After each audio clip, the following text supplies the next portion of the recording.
right now, you're probably warm. In fact, you probably aren't even thinking about it. Somewhere on a wall in your home, there's a little dial, and the moment the air dips below a certain temperature, a machine just quietly clicks on and solves the problem before your body even has a chance to complain. Think about it. You move from a heated house into a heated car and then straight into a heated building. The absolute coldest moment of your entire day is likely just those few seconds it takes to walk between them. We are just so incredibly comfortable today, which makes it remarkably easy to forget the absolute dread our ancestors felt as the days started growing shorter.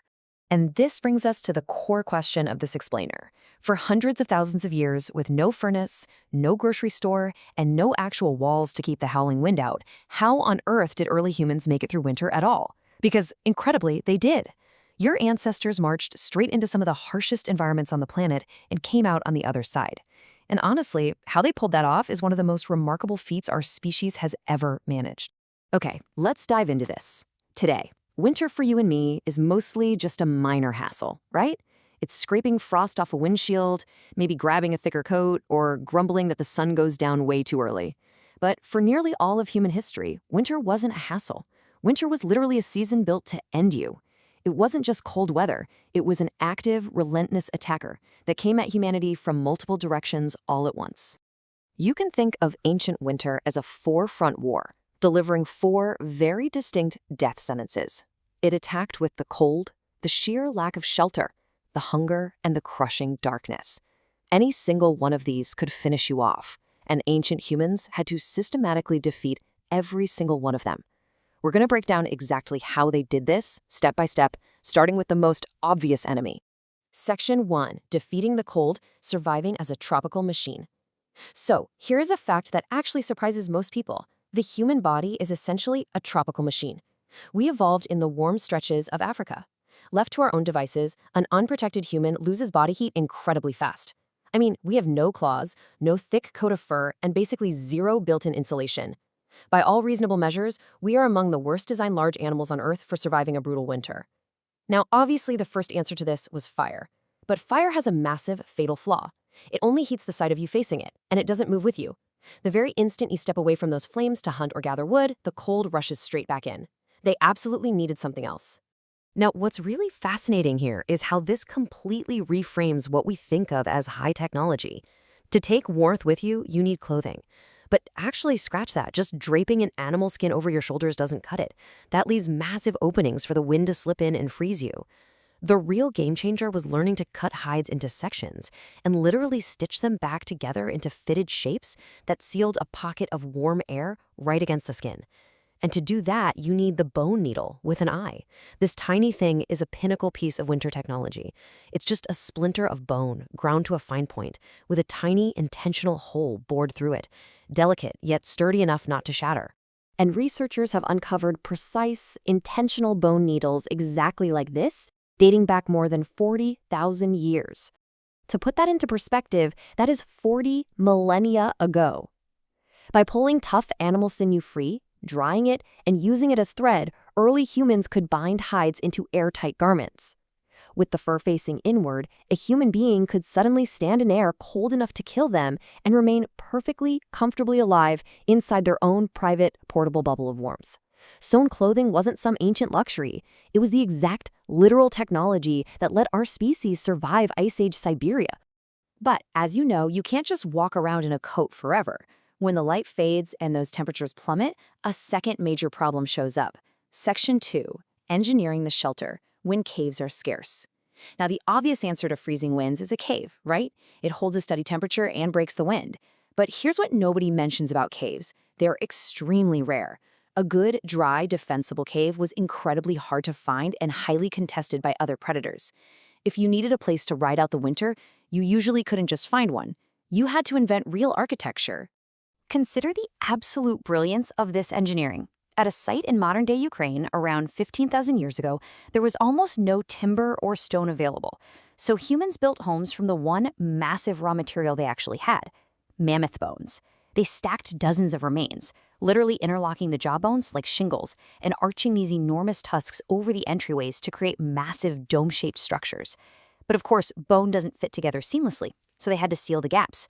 They stretched animal hides, stacked blocks of turf, and incredibly, they packed snow right up against the outer walls. They used winter against itself, because a thick layer of snow traps pockets of air, making it an absolutely brilliant, life-saving insulator.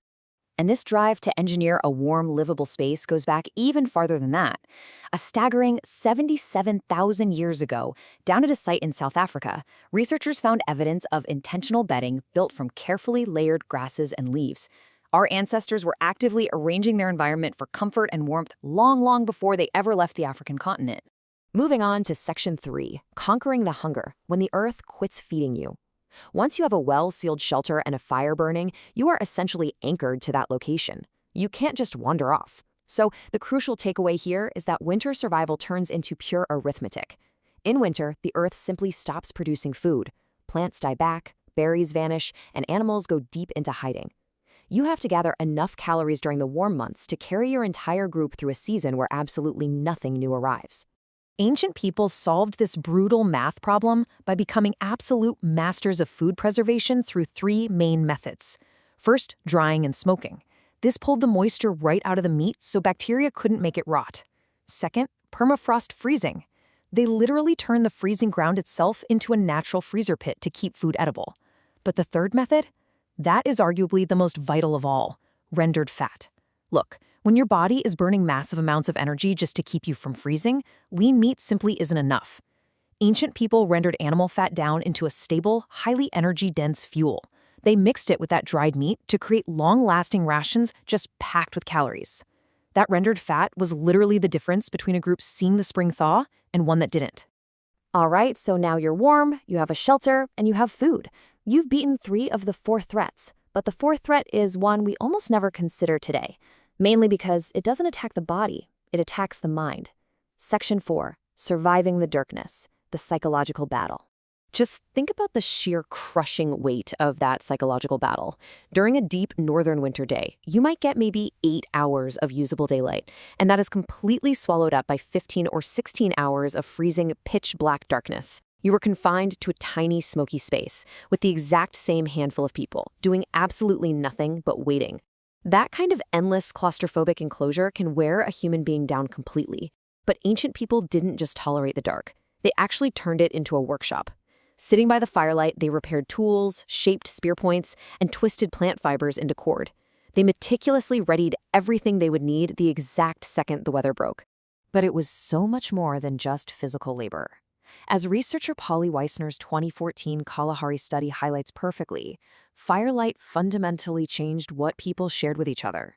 In the dark, conversations shifted away from the practical, stressful daily tasks and moved towards stories, songs, and rituals. Elders passed down vital knowledge, myths were forged, people pressed together against the darkness, keeping each other warm, keeping each other sane, and ultimately keeping each other human, until the light finally returned. Section 5, How Winter Shaped Us, the Final Verdict. When you pull back and look at this entire incredible journey, a really striking picture comes into focus. The absolute harshest season on Earth didn't just fail to wipe us out. It actively engineered our species' greatest capabilities. It's like a giant puzzle where everything connects. We can call it the Winter Crucible. Winter came at us with 4 massive weapons, and we answered every single one with a monumental leap forward. The relentless pressure of the cold forced us to invent fitted clothing using delicate bone needles. The total scarcity of natural shelters pushed us to invent real architecture out of mammoth bones. Seasonal famine forced us to master complex food storage and preservation. And the crushing weight of the endless dark, that became the very classroom and workshop where human culture, storytelling, and shared knowledge were quite literally born. Which brings us right back to you, right now. Just consider this crazy contrast for a second. Then, survival was never guaranteed. It had to be earned every single year through intense preparation, unbelievable skill, and just sheer stubbornness. Now, you turn a little dial and the room warms up. You open a door and it's fresh food grown on the completely opposite side of the planet in the dead of December. You don't survive winter anymore, you barely even register it. And that is solely because for 100,000 years, your ancestors froze, starved, huddled in the dark, and slowly, painstakingly figured out how to beat it, one brilliant invention at a time. Which leaves us with one final, fascinating thought to chew on as we wrap up this explainer. If the brutal, relentless trials of ancient winter were exactly what pushed us to build human culture and advance technology, what is our perfect, effortless, modern comfort doing to us?